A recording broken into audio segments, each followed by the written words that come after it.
I'm Brian McDonough, and on today's show, we're going to be joined by Jake Landolf from FIFAmerica.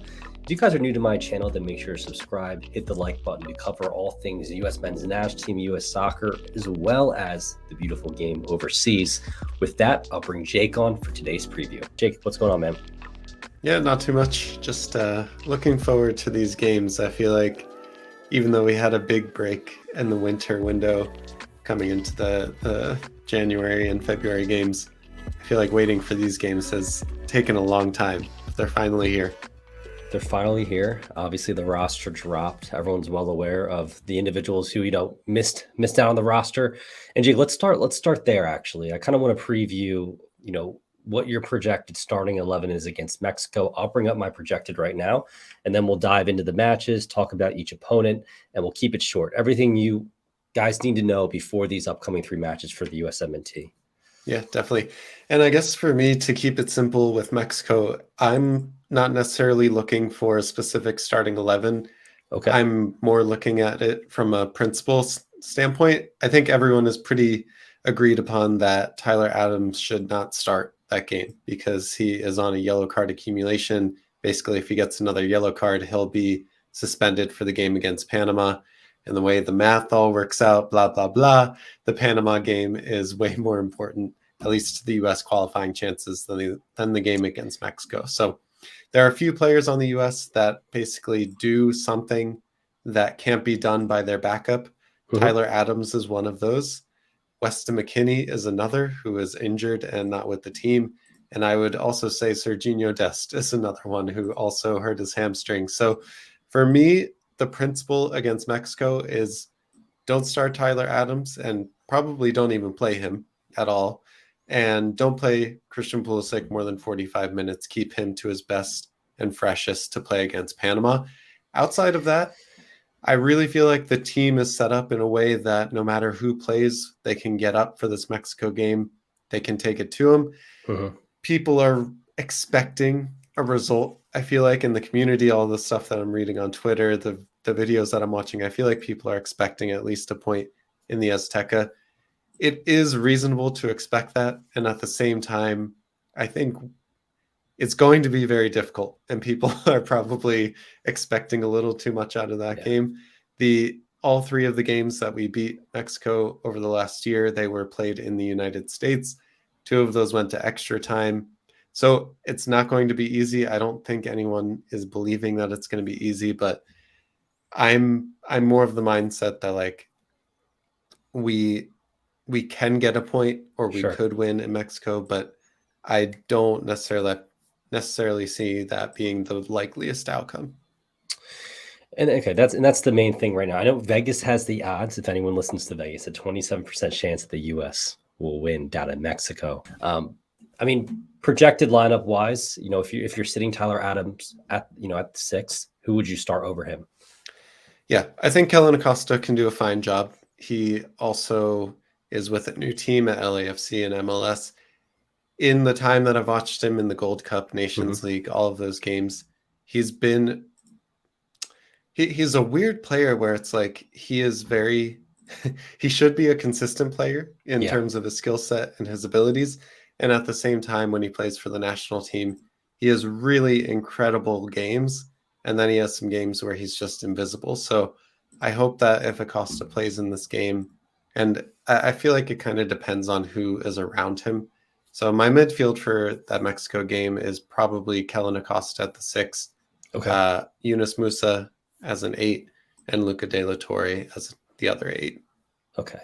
And that's kind of what I have right now, too. So there's really no debate there. And now my question for you is Giovanni REYNA, of course, being included in this roster.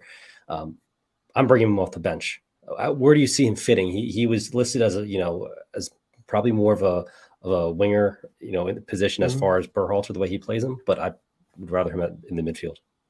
Yeah. Giovanni REYNA, I think for the U.S. at some point this year, probably going into the World Cup, will be moved further into the midfield. But just because of what he's done so far for the U.S. men's national team and the amount of time that we have to institute changes to our system and our style, I feel like Giovanni REYNA will play a winger for us. For me, like he's just coming back from a really, really long injury that actually happened in the first game of the qualifying window, and then he re-injured it with Dortmund a few weeks ago. But he's back healthy. He got an assist in his last game for Dortmund. He's been able to get, looks like, back into fitness for like 30 minutes, 45 minutes. I feel like in this Mexico game, it's just important for players to get out and be able to recover for the Panama game. And for Reyna, I actually don't know if he'll even start any of the 3 games, just because of how long it's been since he's played 90, since he's really like started and been depended upon. But Giovanni Reyna at 80% for 30 minutes is probably better than any other player that we have on our team, honestly, at 19 years old, which is pretty incredible to say. But I'm a believer in Giovanni Reyna. I think he can change the game, and I'm just glad he's a part of this roster. And he's back and playing very well. I mean, that's the other thing is, I mean, you just saw him the game-winning assist, I believe, just a couple days ago in the dying minutes for Borussia Dortmund. He's back. Now, my question for you, outside of that, Brendan Aronson is playing very well, at the club level. But would you start Timothy Weah over Aronson? What are your thoughts? This is such a weird window and such a weird roster because honestly, like, Timothy Weah and Brendan Aronson are not, in my mind, they're not similar players. They're not. Yeah. Yeah. Correct. But at the same time, I actually don't mind either starting or coming off the bench for each other in the winger position. It really depends on how we want to set up and play. Weah is more of a speedy, get in behind, play vertical, if you want to use Greg Berhalter's words. Yeah. Brendan Aronson, I would say, is more of a hard worker, presses incredibly well. And against Mexico, I'm probably looking to get him behind a bit more. So, yeah, if I'm going to go for it, like maybe 51% Weah, 49% Brendan Aronson. And that's the thing against Mexico, right, is that this is going to be a very competitive game on the front foot as far as counterattack, back and forth. This isn't the way Mexico plays defensively. They're by no means going to park the bus against the U.S. I mean, we're going to have to rely on our counterattack and be pretty poignant in it. And I think that Weah is the right guy. How about getting Christian Pulisic more involved? You saw in the last window him kind of dropping a little bit too far into the center, coming up a little bit too far. What's the keys there in that match? And, dynamically with Musa and Luca de la Torre on the field, do you think they'll be able to get the job done? I just think there's a lot of things that have happened since the last window that can help Christian Pulisic get a bit more into these games and play a bit more how we would want to see him as fans. And that's probably more in the open spaces. And what I mean by that in terms of things that have been changing, well, Chelsea kind of moved their system where they were playing a 3-4-3 and their wingers were really tucking in really deep into the midfield in the beginning of the season. And that's kind of how he started to play for the US. And I think that paired with him, he made some comments after the last World Cup qualifying window about him really being in a headspace where he felt like he needed to do everything for the US men's national team. And he needs to realize that there's other players around him that are capable of helping him. So I think like those two things combined actually make me expect Pulisic to have more open space to run into and play more like how you would maybe think about his experience as a player in your head, where like you're expecting him to be able to take on players, to be able to really drive into the box. Whereas for the last few months, he hasn't necessarily been a game changer for the US. I think that's, maybe scared or concerned a few people. I'm just taking all those things into context of what I've seen at Chelsea, his views and his comments. I feel like just based on that alone is enough for me to be confident that Pulisic is kind of back to his old self in terms of what he brings to this team. Now, a couple more roster decisions here to make at the goalkeeper position. I don't want to beat a dead horse because all across the USMNT YouTube and Twitter, we're talking about the same discussions, and it's kind of that anticipation leading up into the first match at the goalkeeper position, right? Who are you going to go with? Personally, I go with Ethan Horvath, just with the way he's playing, and especially that Nations League final against Mexico. I mean, hey, it was months ago, but at the same time, maybe he's in their head. Maybe he's in their head, right? I mean, it's cliche, but you have to think about those things. And also just the fact that Zach Steffen hasn't really been getting time, and he's coming off an injury not too long ago. And what are your thoughts? Yeah, another weird one because Zach's like goalkeepers don't necessarily need time to get match fit. Yeah, yeah. If they're healthy, they can play. I, it's not necessarily a dead horse to me as much as these players are so close in skill level and they're so close. Like it's Sure. so hard to define if someone is that much better than somebody else to warrant getting the starting role or playing time. I think for me, Zach Steffen takes the starting role here just because of his stature within the team. And I feel like he's a leader. I think he's on the leadership council or whatever they call it for the U.S. men's Yeah. national team. I think it's him, Tyler, and maybe Weston. But don't get me wrong. Like if Ethan Horvath starts any of these games, including the game against Mexico, I'm going to trust that whatever they've seen in practices, whatever they've seen from the game tape, that he deserves to be, or that they have a plan for using him. I'm not like, I don't see enough difference in their skill sets and abilities or form to say that one should definitely start above the other. But just because of where I see Zach Steffen kind of within the team's stature, I'm going to put him between the net. Okay. And I'm going to go with Ethan Horvath personally, but we don't have to debate it. And moving forward, for me, it is always Zach Steffen. It's just that he has been playing really well recently, Ethan. So, I think maybe you want to give him some time. And it's also important too. You never know, injuries down the road. This is a World Cup qualifying match, but hey, I think they're all capable. And, Jake, one thing I want to talk about is John Brooks. I thought it was really interesting. Derek Ray came out with the tweet. He essentially, I don't know if he had to sit down with John or if John just had some comments concerning his position with being left off the roster. And, I'll share a graphic here where John Brooks essentially said, months ago, I accepted responsibility for my play, and the decision to that kept me off a roster. Now I'm happy I've regained my form, but unfortunately, I wasn't invited to camp.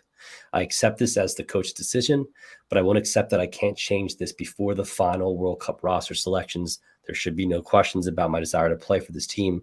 My plan is to fight as hard as I can to make it back to the USMNT.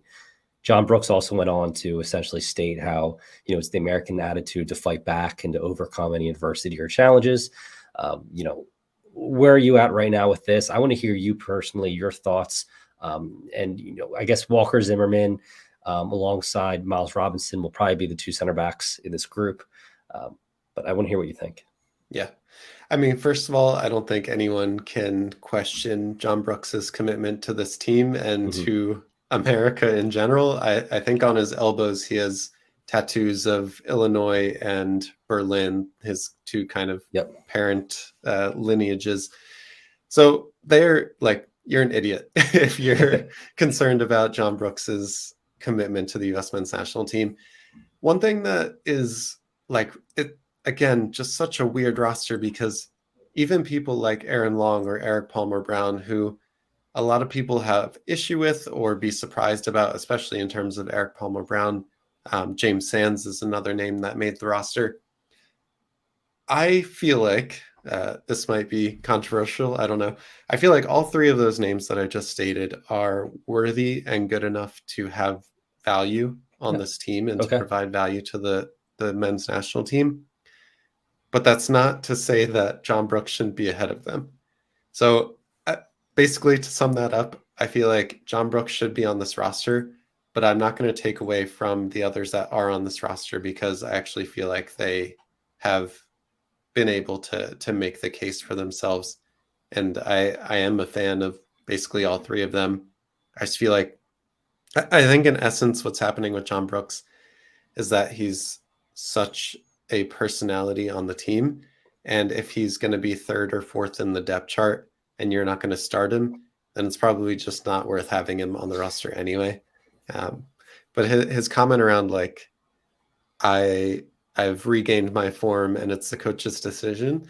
I feel like that's all Greg needed to say. Like, if Greg just said, oh, it's my decision. Sorry, John Brooks isn't on the roster.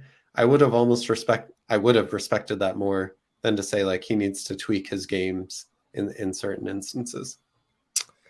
It's this weird, tug of war between Greg and the media.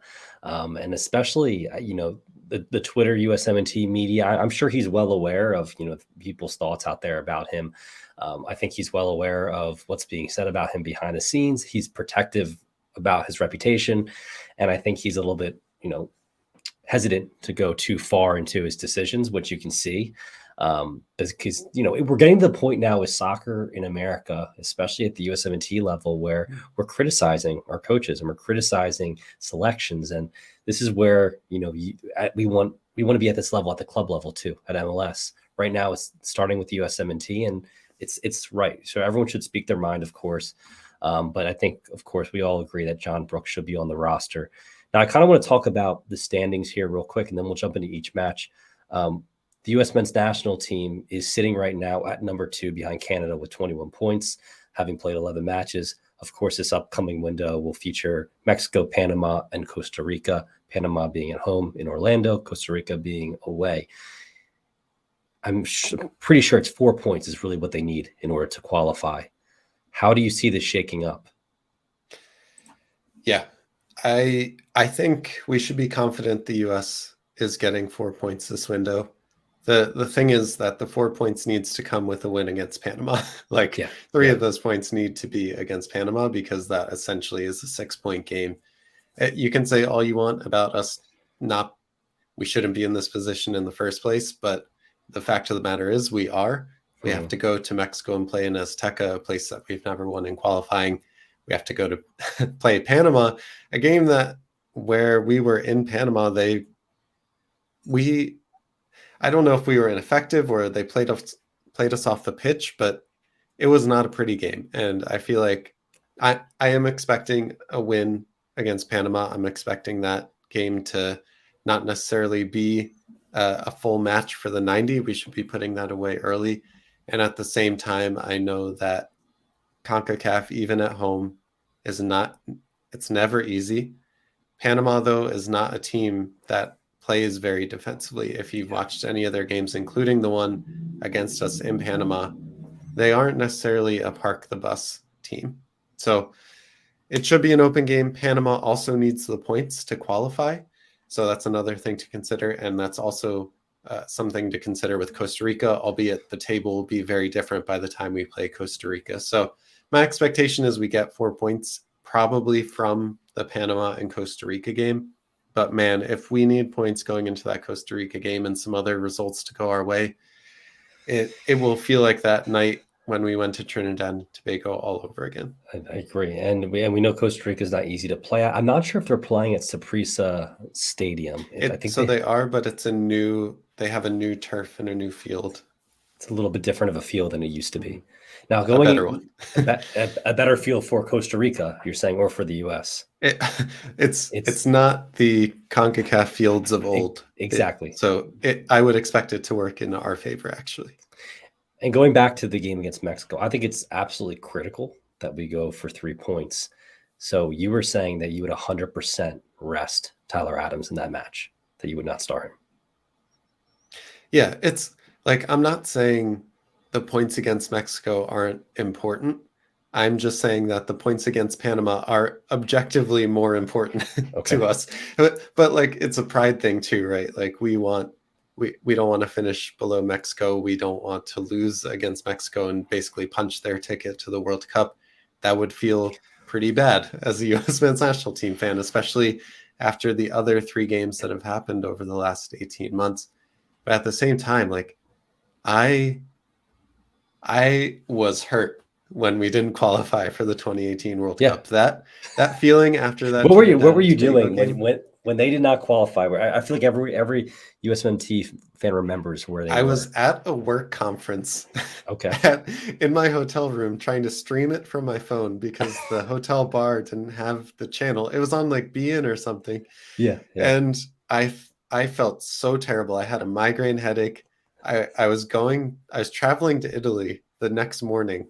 And I had to leave from the work conference to go meet my wife at the airport. So horrible experience all around. I feel that pit in my stomach over and over again, and I never want to feel that way. And it could happen again. It could. I don't think it will. I'm confident that it won't, but there's more than a 1% chance that will happen. Yeah. So, yeah, I remember I was actually at my apartment, same thing, trying to get the stream. My buddy and I ended up actually going, we've talked about this, going to the World Cup. But at that time, the hopes were when I sent the application is I'd be following the US team. So knowing that I was going to Russia for the World Cup, and then I was now had to decide whether to go and not watch them play. That was the hardest decision. So it was absolutely heartbreaking. And I had people just coming out of the woodwork, people, individuals who aren't even soccer fans, making fun of me, sending me texts. That was the worst part. US soccer sucks, this and that, back and forth. And yeah, that was the worst like part. you pour your heart into this. This is like, it is, I don't know. It's a passion. It's a hobby. It's all these other things that words I can't think of without a thesaurus around, but exactly, it's really important. So what do you have coming up on your channel? If you want to talk a little bit about FIFAmerica in the next couple of weeks, anything exciting? Man, really just following these World Cup qualifying games. Maybe not necessarily what's next, but what has just occurred is I've just interviewed Hugo Perez, who's the coach of El Salvador. It was an amazing interview. He was very open and I think honest and sincere with his answers about the Federation in El Salvador, his thoughts on the U.S. men's national team and Greg Berhalter. So if that interests you, make sure to go watch that. But I am currently living in London, England, pursuing some of the UEFA coaching badges. So when I do kind of look at the game and try to view it from that perspective and analyze. So if you guys want to see some breakdowns of players or performances or coaching tactics and strategies throughout the World Cup qualifying window, make sure to follow FIFAmerica. And yeah, that's my spiel. That's my pitch. Yeah, and I don't want to get ahead of ourselves, but I will be going to London next month. There's a chance that we meet up. So maybe some more than a chance, Brian. Well, it's I just don't want to, I don't want to get we will meet up. When we've learned London, about jinxing things tonight. It took us like 2 hours to get the stream ready to go. So everything reset. Yeah. But long story short, we will meet up. We'll be doing some awesome collaboration stuff there in the works right now between FIFAmerica and State of Soccer TV. But Jake, as always, it was great having you on the channel. Just a quick preview of the U.S. men's national team next 3 upcoming World Cup qualifiers. If you guys enjoy this episode, make sure to subscribe, keep following State of Soccer TV for all things U.S. soccer and football across the pond too. We're kind of branching out a little bit more and covering some of the European games as well. So with that, guys, enjoy the rest of your weekend. Go USMNT, and I'll see you next week for the live streams. Peace, everyone.